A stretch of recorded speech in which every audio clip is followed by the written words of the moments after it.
2022학년도 대학 수학능력시험 6월 모의평가 네. 국어 영역 4번에서 9번 지문. 네. 첫 번째 단락부터 한번 보자고. 근대 이후 서양의 철학자들은 과학적 세계관이 대두하면서 이전과는 달리 인과를 물리적 작용사의 관계로 국한하려는 경향을 보였다. 굉장히 좁아졌네? 그렇지? 네. 근데 이게 주어가 철학자네. 과학자가 아니고, 그지? 네. 문제는 흄이 지적했듯이 인과관계 그 자체는 직접 관찰할 수 없다는 것이다. 보통 우리가 과학적 사고 그러면 관찰이잖아. 귀납법이 과학적이란 말이야. 네. 과학적 관찰법이라고 하잖아. 근데 인과관계 그 자체를 직접 관찰할 수 없기 때문에 문제가 생길 수 있다는 거네. 원인과 결과에 해당하는 사건만을 관찰할 수 있을 뿐이다. 가령 추위 때문에 강물이 얼었다는 직접 관찰한 물리적 사실을 진술한 것이 아니다. 그래서 인과가 과학적 개념인지에 대한 의심이 철학자들 사이에 제기되었다. 철학자들 얘기네. 과학자들은 그거 어는 거를 직접적으로 다 관찰하지. 네. 그 차이가 있구나. 어쨌든 철학은 명제로 흘러가는 정의적인 형태니까 이에 인과를 과학적 세계관에 입각하여 이해하려는 시도가 세먼의 과정 이론이다. 서양의 철학자들은 과학적 세계관이 대두되면서 인과관계로 국한하려고 했지만 거기엔 문제가 있었다는 거지. 그럼 국한하려면 그 문제를 해결해야 되네? 네. 그 해결하는 방법을 세먼이 과정 이론. 과정 이론에서 제시했다는 거네? 네. 그런 얘기네. 그것까지는 이해됐지? 네. 야구공을 던지면 땅 위의 공 그림자도 따라 움직인다. 공이 움직여서 그림자가 움직인 것이지 그림자 자체가 움직여서 그림자의 위치가 변하는 것은 아니다. 과정 이론은 이 차이를 다음과 같이 설명한다. 과정은 대상의 시공간적 궤적이다. 날아가는 야구공은 물론이고 땅에 멈추어 있는 공도 시간은 흘러가고 있기에 시공간적 궤적을 그리고 있다. 공이 멈추어 있는 상태도 과정인 것이다. 그런데 모든 과정이 인과적 과정은 아니다. 어떤 과정은 다른 과정과 한 시공간적 지점에서 만난다. 즉 두 과정이 교차한다. 만약 교차해서 표지, 즉 대상의 변화된 물리적 속성이 도입되면 이후의 모든 지점에서 그 표지를 전달할 수 있는 과정이 인과적 과정이다. 표지를 통해서 나타나는 인과적 과정을 A에서 예시로 주고 있네. 네. 말 자체는 꽤 어렵네. 즉 두 과정이 교차한다. 잠깐만. 공이 멈춰 있는 상태도 과정인 것인데 그런데 모든 과정이 인과적 과정은 아니다. 그러면 원인 없이도 결과가 이루어진다는 얘기야? 한 지점에서 만난다. 이것이 원인이 될 수도 있고 결과도 될 수 있는 상황이 발생한다는 얘기네? 네. 그래서 즉 두 과정이 교차한다. 교차하는 순간에는 원인과 결과가 안 되네? 점이 딱 똑같이 찍혀있을 그쵸. 때는? 이거는 정말 철학적인 생각이네. 만약 교차해서 표지가 뭐야? 대상의 변화적 표지? 표지, 즉 대상의 변화된 물리적 속성이 도입되면 이후의 모든 지점에서 그 표지를 전달할 수 있는 과정이 인과적 과정이다. 교차하는 점을 표지라고 하나? 그냥 여기서는 시공간적 궤적이다 하고 넘어가서 표지는 뜻을 모르겠어 그냥 일단 넘어가고 인과적 과정이라는 것만 이제 갖고 그 밑으로 넘어갔어요. 표지는 점을 찍는 걸 얘기하나? 한번 볼까? 네. 원래는 표지 그러면 다른 대상과 구별해 어떤 대상을 확정하고 그것을 인식할 수 있게 하는 표상적 또는 개념적 의미야. 공이 만약에 100km를 가면 그림자가 뒤쪽으로 따라오겠지? 실제로는 그대로 찍히는데 우리만 시각적으로 그런 건가? 그런 건 아닌가? 잘 모르겠어. 네. 만약 교차해서 표지, 즉 대상의 변화된 물리적 속성이 도입되면 이후의 모든 지점에서 그 표지를 전달할 수 있는 과정이 인과적 과정이다. 예를 들면 가령 바나나가 A 지점에서 B 지점까지 이동하는 과정을 과정 1이라고 하자. A와 B의 중간 지점에서 바나나를 한 입 베어내는 과정 2가 과정 1과 교차했다. 이 교차로 표지가 과정 1에 도입되었고 이 표지는 B까지 전달할 수 있다. 즉 바나나는 베어낸 만큼이 없어진 채로 줄곧 B까지 이동할 수 있다. 따라서 과정 1은 인과적 과정이다. 바나나가 이동한 것이 바나나가 B에 위치한 결과의 원인인 것이다. 한편 바나나의 그림자가 스크린에 생긴다고 하자. 바나나의 그림자가 스크린상에 A 지점에서 B 지점까지 움직이는 과정을 과정 3이라고 하자. 과정 1과 과정 2의 교차 이후 스크린상의 그림자 역시 변한다. 그런데 A-와 B- 사이의 스크린 표면의 한 지점에 울퉁불퉁한 스티로폼이 부착되는 과정 4가 과정 3과 교차했다고 하자. 그림자가 그 지점과 겹치면서 일그러짐이라는 표지가 과정 3에 도입되지만 그 지점을 지나가면 그림자는 다시 원래대로 돌아오고 스티로폼은 그대로이다. 이처럼 과정 3은 다른 과정과의 교차로 도입된 표지를 전달할 수 없다. 과정 1호는 규범이나 마음과 같은 물리적 세계 바깥의 측면을 해명하기 어렵다는 한계를 지닌다. 예컨대 내가 사회규범을 어긴 것과 내가 벌을 받아야 하는 것 사이에는 인과관계가 있지만 과정 1호는 이를 잘 다루지 못한다.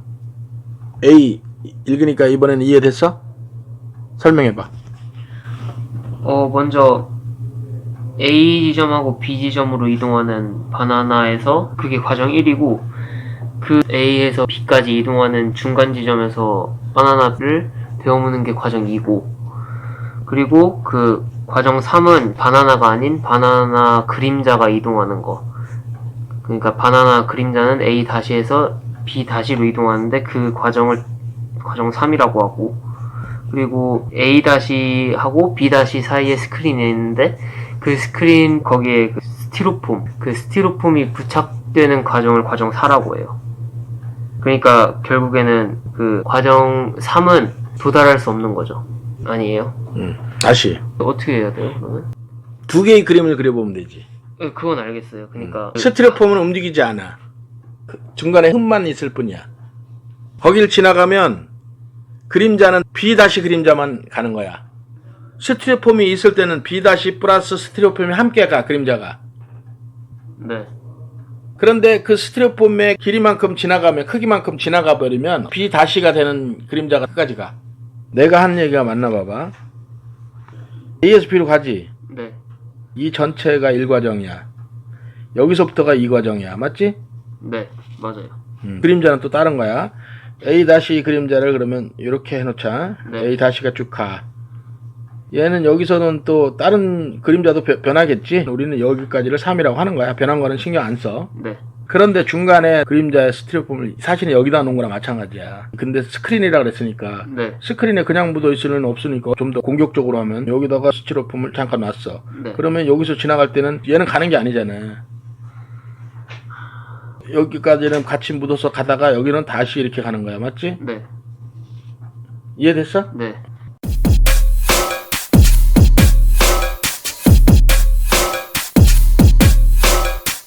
그러면 6번 한번 봐봐. 적절하지 않은 거야. 네.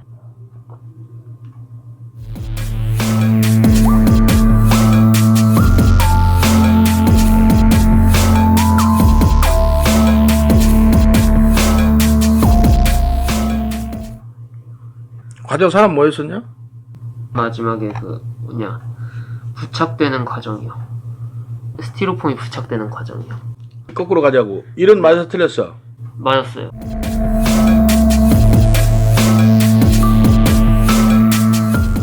이는 이거 맞았어요. 왜냐면 이제 알겠지. 네. 너무 쉬운 걸 틀린 거야. 그림을 이게 머릿속에 말고 이렇게만 딱 그렸으면 2번은 엄청 쉬운 거야지, 그지?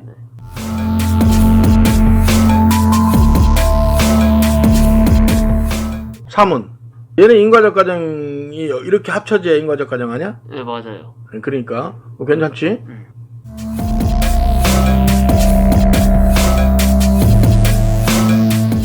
그럼 5번은 그러면 과정 3과 과정 4의 교차로 도입된 표지는 과정 3으로도 과정 4로도 전달되지 않는다. 그러니까 3, 4는 아무 상관이 없는 거야. 그러니까 5번은 맞는 거야. 네.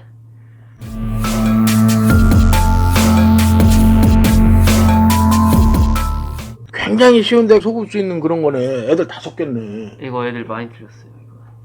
과정 1과 과정 2가 교차하면 생기는 거야. 그쵸.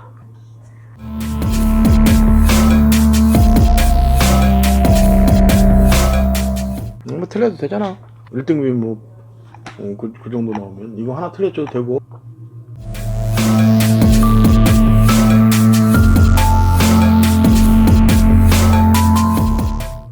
그 다음 거 보자. 그럼 이제 나를 보자고. 자연현상과 인간사를 인과관계로 설명하는 동아시아의 대표적인 논의는 재이론이다. 이게 재가 자연에 의해서 일어나는 현상이네. 재가 자연현상이네. 네. 한대 동중서는 하늘이 덕을 이룬 군주에게 제의를 내려. 여기서 제의가 적이네. 자연현상 중에서 자연현상을 거스른 거네. 제이론. 네. 재난을 얘기하네. 원래는 자연현상이 순리. 순리대로 이루어져야 되는데 그렇지 않은 게 제의네. 재난을 얘기하네. 네. 응? 그래서 동중서에는 하늘이 덕을 이룬 군주에게는 자연재해, 즉 재난을 내려 홍수를 내린다는 가문을 준다고 해서 견책해. 그러는 천견설. 하늘이 참견을 하네.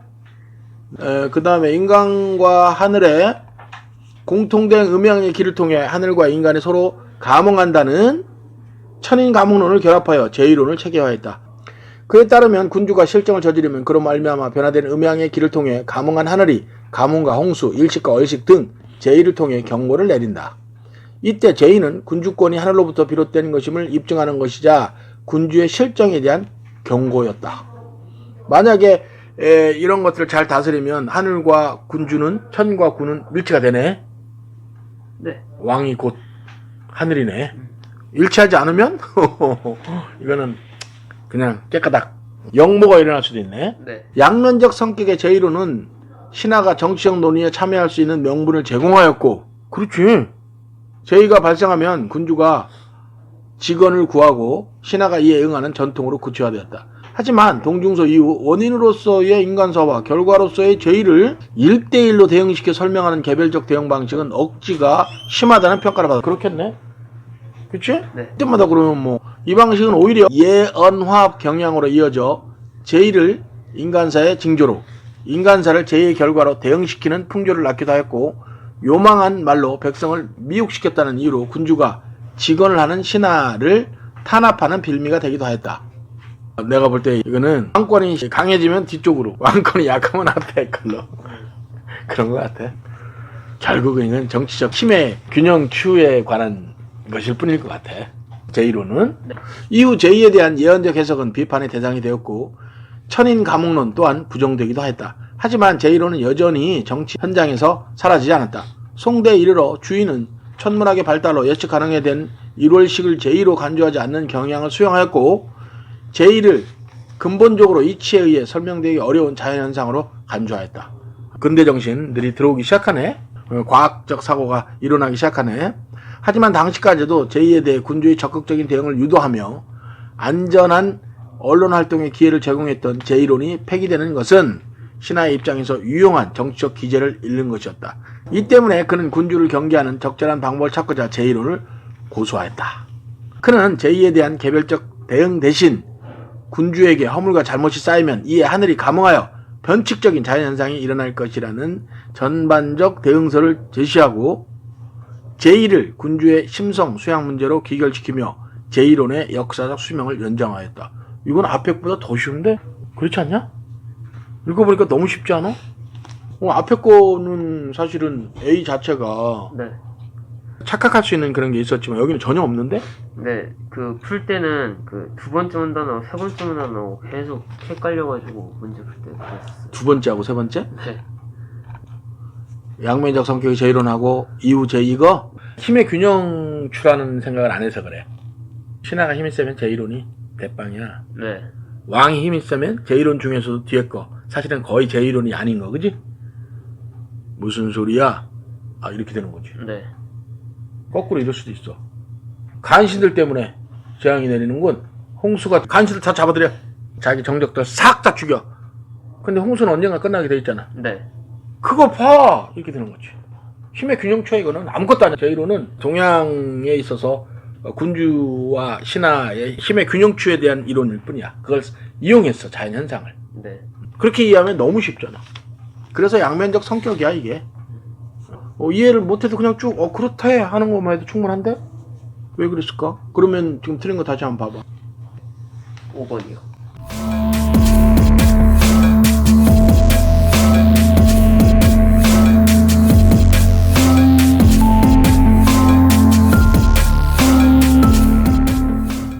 한대의 제의론에서 전제된 하늘은 음양의 변화에 반응하지 않지만 경고를 하는 의지를 가진 존재였다.